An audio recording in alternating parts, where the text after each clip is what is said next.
I wonder what I should make a video about. Ooh, I know! How about that story you wrote about the haunted apartment? I like that one. Okay, so a while back I read a story about a place called the 13th floor. This story had a very simple concept. It was about a family who lived on the 13th floor, and bad stuff happened there.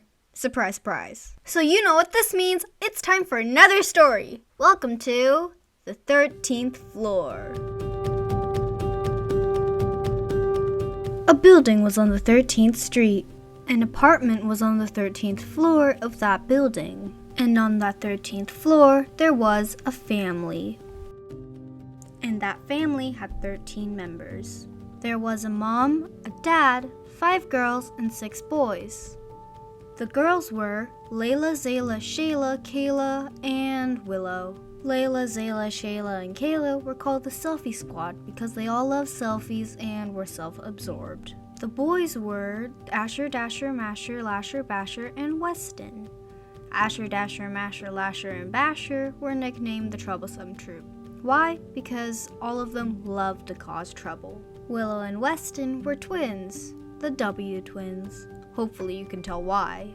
The Selfie Squad always left the house to go hang out with their friends, and the Troublesome Troop always went to go cause some trouble, namely toilet papering poor Miss Pettikin's house. The parents were always at work. They knew nothing about the Selfie Squad or Troublesome Troop leaving the house. That left the W twins at home, all alone, and that is when the chaos begins.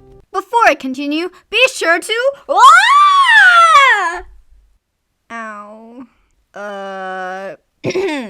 Like I was saying, before I continue, be sure to like and subscribe. Thanks!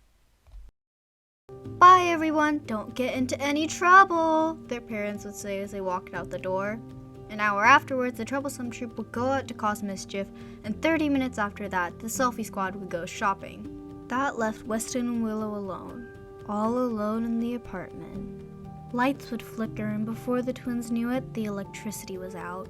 As soon as their eyes got used to the darkness, an eerie glow appeared from the bathroom.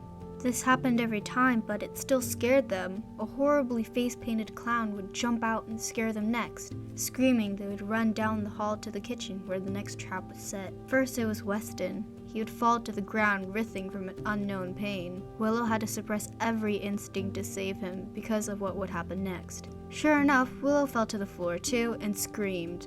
It would eventually stop, but the horrors wouldn't. The next step was to go to the fort they had made from years earlier. Path to their room wouldn't be easy though. Spiders, insects, and snakes of all sorts chased after them as they slowly got up.